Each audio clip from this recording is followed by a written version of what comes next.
Olá! A nossa aula de hoje é sobre lentes.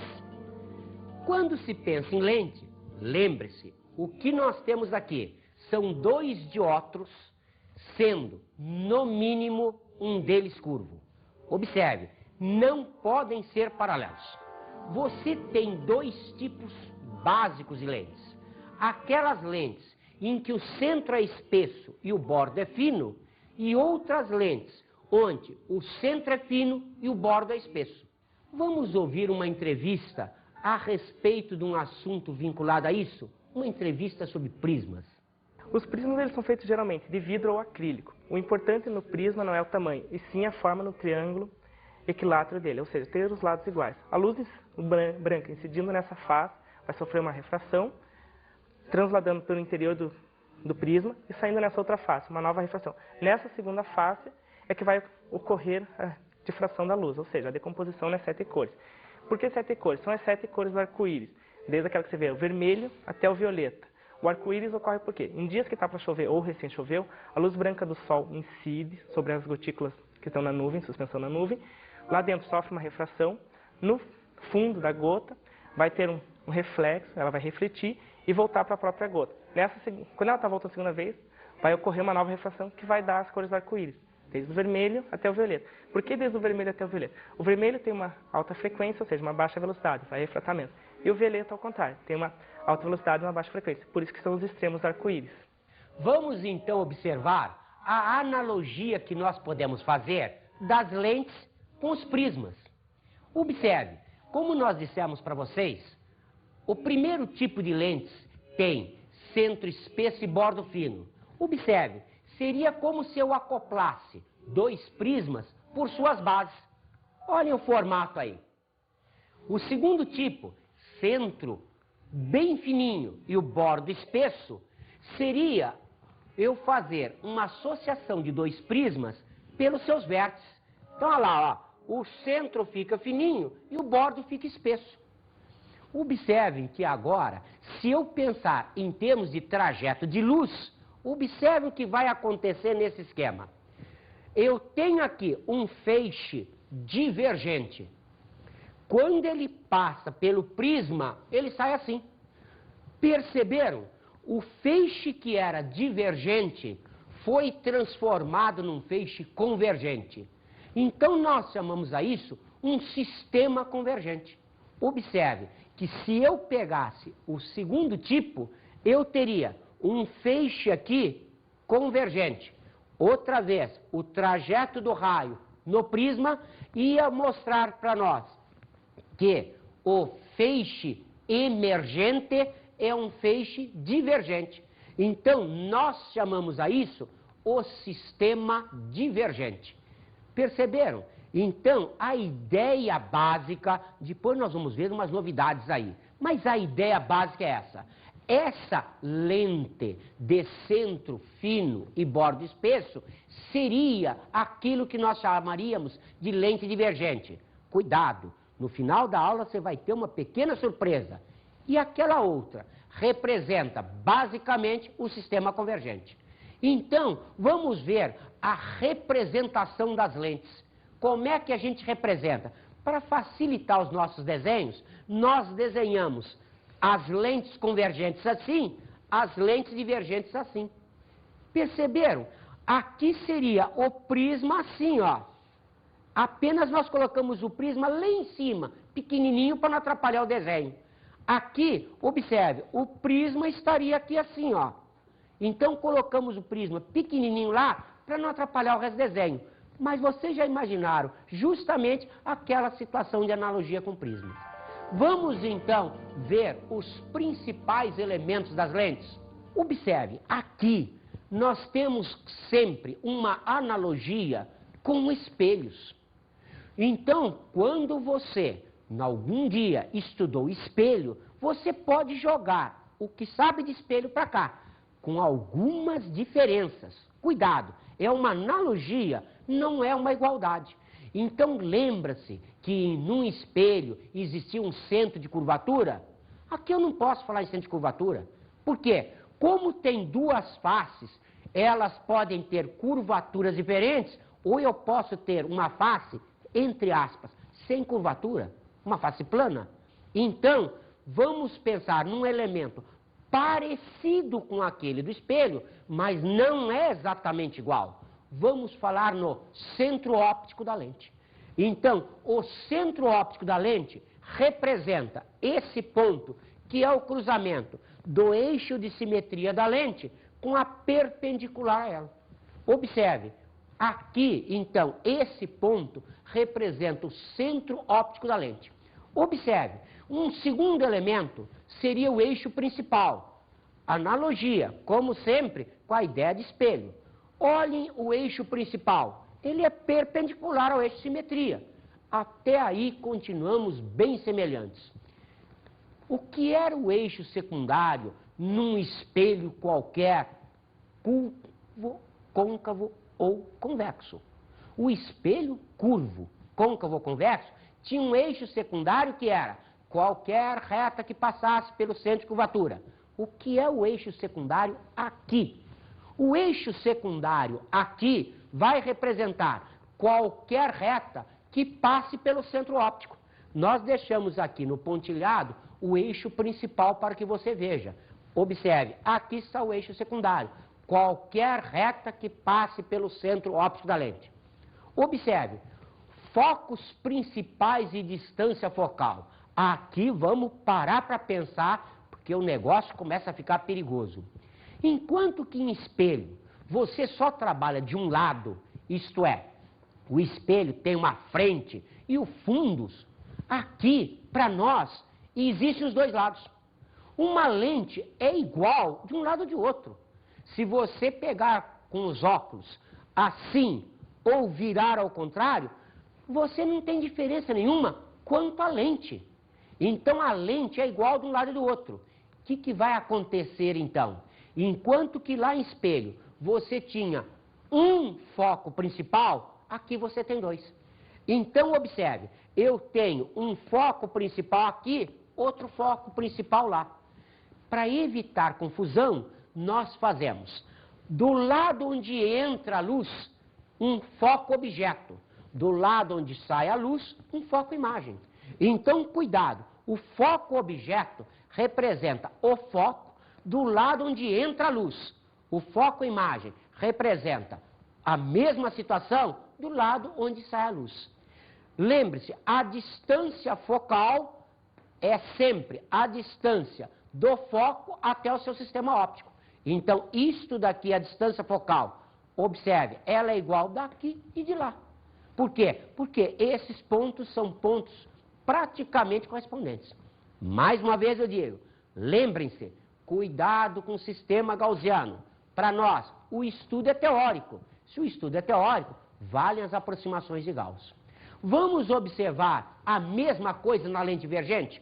Olha lá, agora a luz está entrando aqui. Perceberam?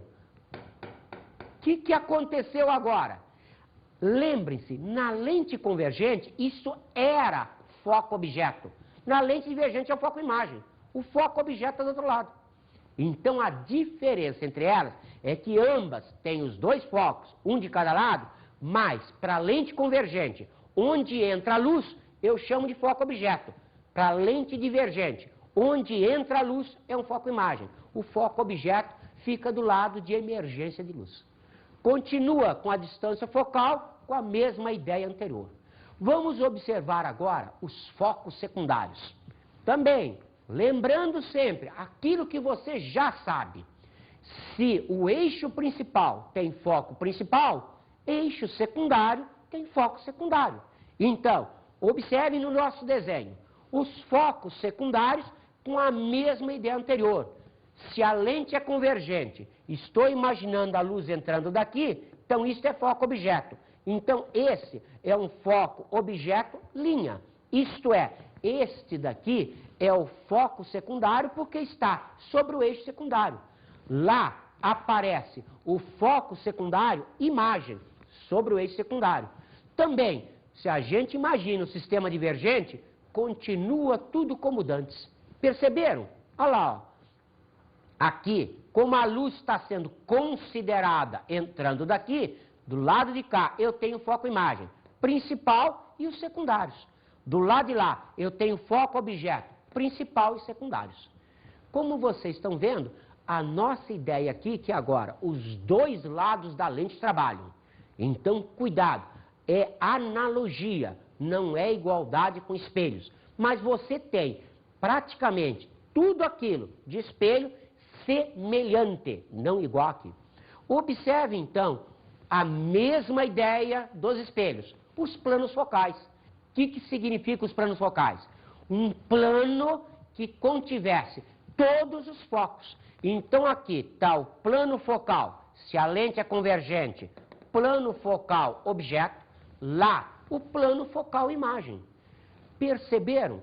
Continua com a mesma ideia. Vale a aproximação gaussiana. Isto é, isso é considerado um plano porque estamos imaginando apenas raios que cheguem paralelos e vizinhos ao eixo principal. É uma lente pequenininha. Nós vamos falar outras aproximações gaussianas ainda aqui nas lentes.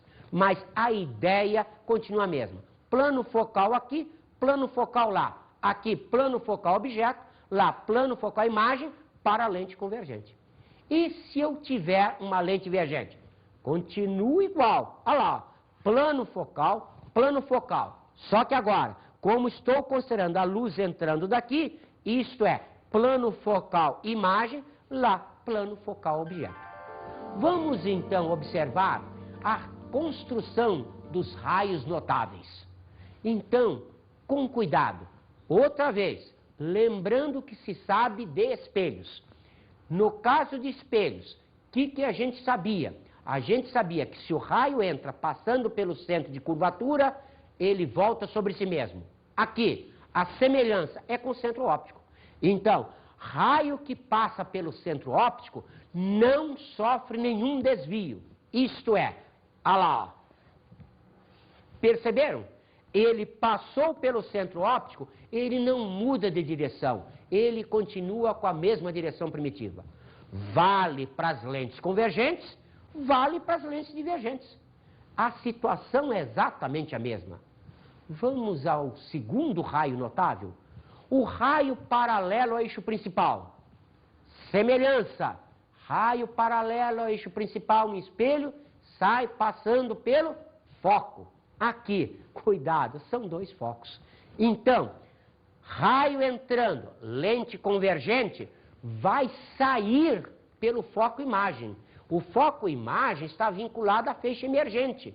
Então, como o foco-imagem está do lado de lá, estou considerando a luz entrando daqui, esse raio sai passando pelo foco-imagem. Observe, se o sistema for divergente, perceberam? Olha lá, o paralelo sai de tal maneira que a direção do emergente passa pelo foco-imagem. Então está aí por que na lente divergente, realmente do lado onde entra a luz, considera-se foco-imagem. Vamos agora à construção daquele terceiro, o raio oblíquo. Ele não passa pelo centro óptico, ele não é paralelo ao eixo principal. É um raio qualquer que você precisa no espelho. Esse daqui, você já sabe, deve ser guardado para as emergências. Antes disso, você usa os dois primeiros. Então vamos a ele. Está aqui a lente convergente, está aqui o raio oblíquo. Ele está entrando de tal maneira que ele não passa pelo centro óptico, ele não está entrando paralelo ao eixo principal. Observem que, o que eu vou fazer agora? Primeiro, eu sei que o paralelo ao eixo principal sai passando pelo foco principal. Então, o paralelo a um eixo secundário sai passando pelo foco secundário correspondente. Ora, o que são os eixos secundários? Vimos agora há pouco, são as retas que passam pelo centro óptico. Quantas retas existem? Infinitas. Nós sabemos da matemática que por um ponto passam infinitas retas. Ora, se passam infinitas, uma delas vai ser paralela a esse raio. Então, está aqui o eixo secundário paralelo ao raio que eu tracei. Observe que o cruzamento desse eixo secundário com o plano focal vai me determinar esse ponto, que é um ponto engraçado. Por que ele é engraçado? Porque o plano focal contém todos os focos do espelho. Como tal, ele também aqui contém todos os focos da lente. Então, o plano focal contém todos os focos dessa lente. Ora, como este eixo secundário tem um foco secundário, só pode estar aonde? Na intersecção do plano focal com o eixo secundário. Então, esse ponto é um foco secundário. Observe, ele é foco secundário, imagem por quê? Porque esse é plano focal imagem. Como tal, esse raio, obrigatoriamente, ele tem que sair passando por esse ponto, que é o foco secundário imagem correspondente. Vamos ver numa lente divergente? Observe. Está aqui. O raio que eu resolvi considerar. Então, um raio oblíquo qualquer. Ele não é paralelo ao eixo principal, ele não está passando pelo centro óptico. O que acontece com ele? Vamos lá? Então, o que eu faço? Primeiro, traço um eixo secundário paralelo a ele. O que é o eixo secundário? Qualquer reta que passe pelo centro óptico. Observe, o eixo secundário contém um ponto chamado foco secundário. O plano focal contém todos os focos secundários da lente e do espelho, lembre-se. Como tal, aqui, esse ponto, que é a intersecção do eixo secundário com o plano focal, será o foco secundário correspondente. Então, esse raio vai ter uma emergência de tal maneira que a direção dele tem que passar por aqui. Então, está aqui o pontilhado mostrando isso. Então, perceberam? Cuidado, então. Vale aqui a situação clássica do princípio de marcha inversa. Tudo que nós fizemos até agora, eu posso fazer no sentido contrário. Então, se eu disse que o raio paralelo ao eixo principal sai passando pelo foco principal, se eu tiver um raio entrando pelo foco principal, obrigatoriamente ele vai sair paralelo ao eixo principal. Da mesma maneira, se eu tiver um raio que incida por aqui, ele terá incidência passando por esse foco secundário. Como é que ele vai sair? Paralelo ao eixo secundário correspondente. Então, qualquer situação desse tipo, você pode sempre apelar para a situação clássica do princípio da reversibilidade dos raios. Vamos agora, então, começar a construir imagens. Então, vamos ver a construção da imagem de um ponto que esteja fora do eixo principal. Então, numa lente convergente, eu tenho um ponto luminoso P aqui. Olha a matemática, como sempre, ferramenta nossa. Como é que você consegue determinar matematicamente um ponto? Pela intersecção de duas retas. Como é que você, então, fisicamente, vai determinar um ponto luminoso? Pela intersecção de duas retas luminosas. O que é uma reta luminosa? É o raio luminoso.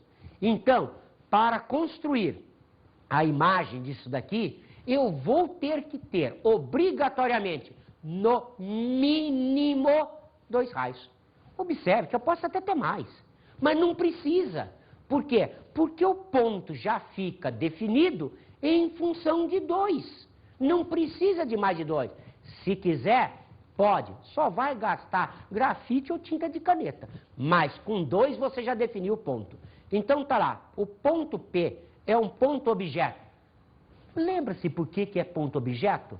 Porque ele está vinculado ao sistema incidente desse sistema óptico. Então, olha lá, se eu tenho um feixe que está incidindo no sistema óptico, o ponto vinculado a ele chama-se ponto objeto. Então, ponto P é ponto objeto porque o feixe é incidente no sistema óptico. Observe, como esse é o paralelo eixo principal, sai passando pelo foco imagem. Como esse passa pelo centro óptico, não sofre desvio. E então observem lá o cruzamento dos dois raios refratados pela lente. Observe o feixe emergente. Feixe emergente caracteriza o quê? Caracteriza imagem. Então, P' é então o ponto imagem. Observe, nessa situação então, um ponto objeto real, lembrou-se? Por que ele é real mesmo? Porque o feixe emergente, ele é incidente. Que emergente, incidente? Isto é objeto. Objeto não está ligado a emergente, está ligado a incidente. Então, feixe incidente divergente caracteriza ponto objeto real. Observe o feixe emergente. Emergente convergente caracteriza ponto imagem real. Então, nesta situação, lente convergente, ponto objeto real, ponto imagem real. Vamos fazer isso para uma divergente? Então, observe. Está aqui o ponto P. Outra vez, dois raios, não precisa mais de dois. Feixe incidente no sistema óptico, que é a lente, e obrigatoriamente divergente, caracterizando ponto objeto real. Já sabemos que este raio não sofre desvio, este vai passar pelo foco imagem. Lembra-se, está trocado agora, a lente é divergente. Então, o encontro deste prolongamento com este raio, isto é, o ponto vinculado ao feixe emergente, chama-se o ponto imagem. Então tá lá, P' é ponto imagem. Perceberam? O feixe emergente é divergente. Lembranças, emergente e divergente caracteriza ponto imagem virtual. Então, P' é o ponto imagem virtual. Vamos pegar uma situação agora em que o ponto está sobre o eixo principal? Então, pegando o ponto sobre o eixo principal, observe outra vez, na lente convergente. O ponto P está aqui. Primeiro raio, nós usamos sempre aqueles três raios notáveis. O primeiro deles, passando pelo centro óptico, não sofre desvio. Agora, eu não posso usar o paralelo ao eixo principal. Por quê? Porque ele coincide com esse. Então, o que eu faço? Eu vou apelar para aquele terceiro raio. Aquele terceiro é a minha emergência. Então, tá lá. Criei aqui um raio qualquer. Observe, pode ser para cima, pode ser para baixo, do jeito que vocês quiserem. Então, criamos esse. O que fizemos? Eixo secundário paralelo a ele. Determinamos foco secundário. Este raio, então, vai sair da lente, passando pelo foco secundário correspondente. Perceberam? Ponto P é objeto porque o feixe é incidente no sistema óptico. Ponto P' é imagem porque o feixe é emergente do sistema óptico. Como é incidente e divergente, ponto objeto real. Como ele é emergente convergente, ponto imagem real. E como é que ficaria para um sistema divergente? Refazemos. Olha lá, ponto P, outra vez, é ponto objeto porque está vinculado ao feixe incidente ao sistema óptico. Notaram? A mesma ideia. Sempre usar o primeiro raio, aquele que passa pelo centro óptico, não sofre desvio. O segundo, como agora temos que apelar para aquele raio oblíquo, então outra vez, desenhamos esse raio oblíquo aqui. O que acontece com ele? Traçamos o eixo secundário paralelo a ele. Levantamos o plano focal. Cuidado, não levantem o plano focal do lado de lá. O sistema é divergente, como tal, o foco imagem está do lado de cá. Então, este ponto é o foco secundário imagem, como tal, esse raio vai sair tendo direção passando por aqui. Perceberam que então aqui eu tenho o cruzamento deste prolongamento com esse raio. Isto é, este feixe emergente está vinculado a esse ponto. Feixe emergente vincula ponto imagem. Então, isto é o ponto imagem. Observe, emergente divergente. Então, isso caracteriza o ponto imagem virtual. Perceberam que a situação básica está aqui.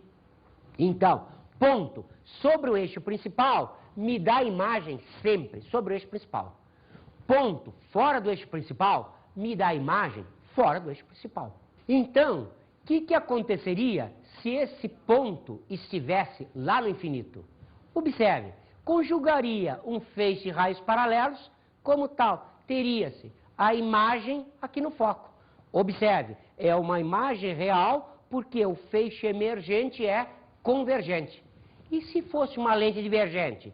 Semelhante, olha lá, eu teria aqui o feixe paralelo dando um ponto imagem virtual no foco. Vamos observar agora se eu tivesse um objeto extenso.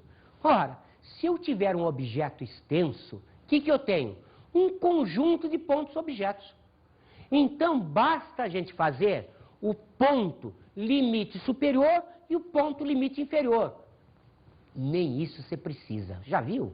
Por quê? Porque você já sabe que se o ponto estiver sobre o eixo principal, a imagem vai estar sobre o eixo principal. Se o ponto estiver fora do eixo principal, a imagem estará fora do eixo principal.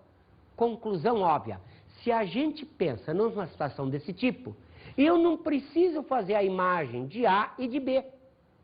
Como o objeto está perpendicular ao eixo principal, eu vou fazer só a imagem do ponto A, porque a imagem de B vai estar sobre o eixo principal. Então, como ele está na perpendicular, a imagem vai estar na perpendicular. Então, fazemos isso, olha lá, construímos a imagem do ponto A. Tradicionalmente, está lá a imagem à linha, então aqui aparece a imagem do ponto B' sobre o eixo principal, ou a imagem do objeto AB é a imagem à linha B'.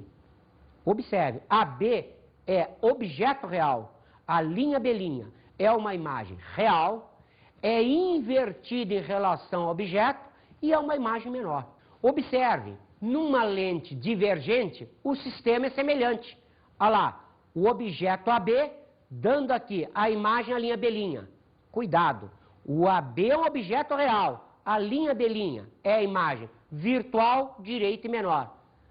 Lembram-se, qual era o macete mesmo? Sempre que eu tiver um real, outro virtual, isso será obrigatoriamente imagem direita. Quando é que eu tenho imagem invertida? Imagem invertida aparece quando um é real, o outro também é real. Ou um é virtual, o outro também é virtual. Isto é, mesma natureza, imagem invertida. Naturezas distintas, a imagem será sempre direita. Observe então, se eu pegar a lente convergente e aproximar, vamos colocar o objeto extenso entre o foco objeto e a lente. Então observe, a situação clássica que nós chamamos de lupa ou microscópio simples. Olha lá, o foco objeto está aqui, o meu objeto está aqui. Eu estou com o olho do lado de cá. Então o que eu vejo? Observe, eu vejo uma imagem virtual, direita e maior. Perceberam? Este é real, aquele é virtual. Então tem que ser direita. Se acontece um sistema desses em objeto virtual, vamos fazer objeto virtual? Então a construção fica para o objeto virtual. Este raio iria até ele. Então este feixe caracteriza aquele ponto. Feixe incidente caracteriza ponto objeto. Então A é ponto objeto. Então isto é o meu objeto virtual. Observe que a imagem que aparece é uma imagem real. Que mais? Como esse é virtual, esse é real, ela é direita. Observem que ela é também menor. Vamos então observar agora uma entrevista com um diretor de cinema. Bom, Orson Welles consegue um tipo de profundidade de campo dentro do filme Citizen Kane, utilizando, em princípio, o grande angular, que permite ter uma profundidade de campo muito grande, e o outro ponto é o diafragma bem fechado, que esse diafragma bem fechado faz com que a profundidade de campo aumente ainda, né? Esta profundidade de campo que vocês podem notar nessa sequência na qual Charlie é tirado dos pais para ir com o Sr. Thatcher, esta sequência poderá notar que se vai usando algo que vai ser bem conhecido dentro do conceito de raccord cinematográfico de montagem, que é o plano sequência, né? Em princípio, se vai usar o teto por primeira vez as partes do cenário que corresponde ao teto aparece, antigamente não tinha aparecido, e fundamentalmente permite um tipo de interpretação que muda as tradicionais, apesar que já existia um pouco isso anteriormente, mas nunca no sentido de uma composição como vai conseguir ele através dessa movimentação, seja da mãe chegando até a mesa, depois do pai com o Sr. Thatcher e por último da criança no meio. Toda essa composição, se não fosse por essa profundidade de campo, seria impossível. Não seria a única sequência. Toda a sequência, ou grande parte da sequência, é trabalhada com essa concepção, ou seja, predomina planos longos, isso que se chama de plano sequência, em detrimento dos grandes cortes ou cortes pequenos, e que isso, sem dúvida nenhuma, se lo devemos a Orson Welles. Vamos então ver as equações das lentes? Vamos pegar um caso clássico, um desenho daqueles nossos. Então observem, chamando-se P, distância do objeto ao sistema óptico, P', distância da imagem ao sistema óptico, O, tamanho linear do objeto, I, tamanho linear da imagem, F minúsculo, distância focal, nós vamos então agora construir as nossas equações. Observe, para as nossas equações valem as condições gaussianas. Isto é, vamos considerar que a lente é delgada e só trabalhamos com os raios vicinais do eixo principal. Fora daí, a gente começa a ter problema. Mas, para isso, a gente apela sempre para o estudo teórico. Valem condições gaussianas. Então, a primeira equação nossa é uma repetição daquilo que você já sabe. Imagem sobre objeto é P' sobre P. Nós já dissemos, nós não gostamos do sinal de menos aqui. Porque isto daqui é sempre tratado em módulo. Vamos ver a segunda equação? A segunda equação é a equação de Gauss. 1 sobre F é 1 sobre P mais 1 sobre P'. Aqui nós vamos admitir a convenção de sinais. Então aqui é que nós vamos colocar sinais. Qual é a nossa convenção de sinais? É positivo para aquilo que for real, negativo para aquilo que for virtual. Então, em função disso, se o objeto é real, P está vinculado ao objeto, é positivo. Se o objeto é virtual, P é negativo. Se eu tiver uma imagem real, P' é positivo. Se a imagem for virtual, P' é negativo. E a distância focal?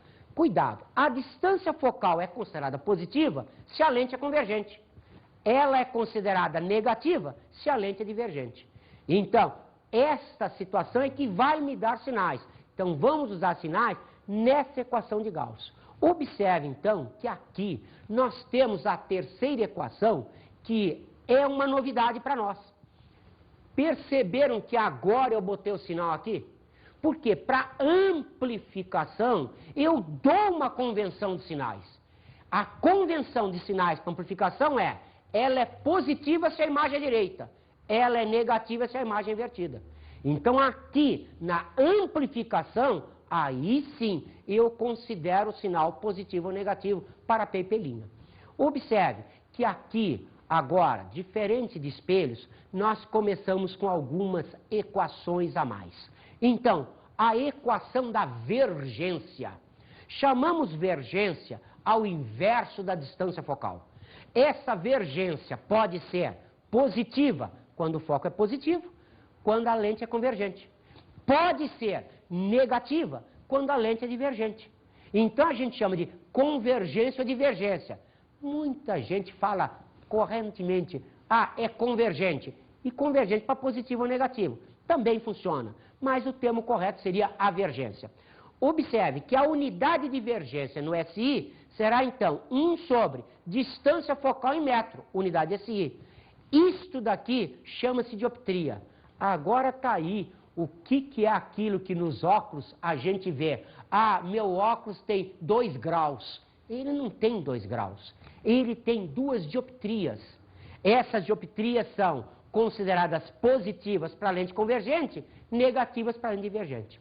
Observem que eu tenho aqui também o chamado teorema das vergências. O que diz o teorema das vergências? Diz que num sistema qualquer, a vergência total do sistema vale a soma das vergências das lentes. Vale sempre para lentes justapostas. Os principais modelos de lentes são biconvexa, plano-convexa, côncavo-convexa. Ou bicôncava, plano-côncava, convexo-côncava. Observe que para essas lentes nós vamos ver a equação de Rayleigh. Ela vai trabalhar nesta expressão. A vergência é 1 sobre F, N21 menos 1, 1 sobre R1 mais 1 sobre R2. N21 é a relação entre índice de refração interno e externo da lente. Cuidado agora, 1 sobre R1 e 1 sobre R2 são os raios das faces. Aqui, outra vez, tem convenção. A convenção é, se a face é convexa, o raio é positivo. Se a face é côncava, o raio é negativo. Então, essas convenções nossas são obrigatórias. Cuidado, admite-se na prática sempre que o raio R2 é maior que o raio R1. E com isso, vamos às nossas dicas de estudo.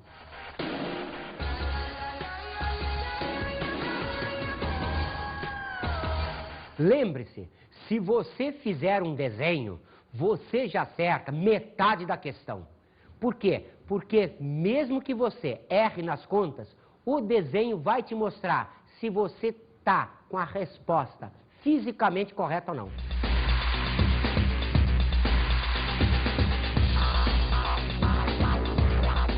Na aula de hoje, estudamos as lentes. Lembre-se, lentes, semelhança com espelhos, mas funciona dos dois lados. Então, sempre trabalhando com foco objeto, com foco imagem.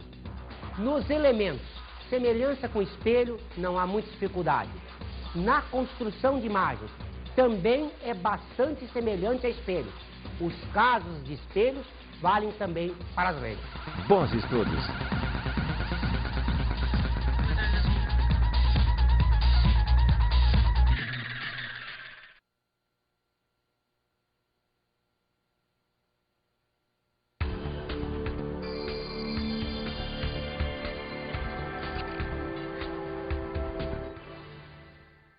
Colegas, a nossa dificuldade nessa aula é típica, é a equação de Rayleigh. Lembrar aos alunos que não basta se conhecer a forma da lente para se saber se é uma lente convergente ou divergente. Então, aqueles tipos, a biconvexa, a plano-convexa, a côncavo-convexa, elas serão convergentes quando forem, por exemplo, vidro no ar, isto é, o índice de refração interno for maior que o índice de refração externo. Mas cuidado, se for feito o contrário, isto é, se o índice de refração interno for menor que o índice de refração externo, essas 3 lentes serão divergentes. Da mesma maneira, a bicôncava, a plano-côncava e a convexo-côncava, que normalmente, de um modo usual, são lentes de vidro no ar, são lentes divergentes. Mas, quando a gente inverte a situação relativa dos índices de refração, essas lentes passam a ser convergentes. Então, existem questões de vestibulares que pegam os alunos nisso. Então, recomendamos, cuidado, chame a atenção deles justamente nessa situação da equação de Rayleigh.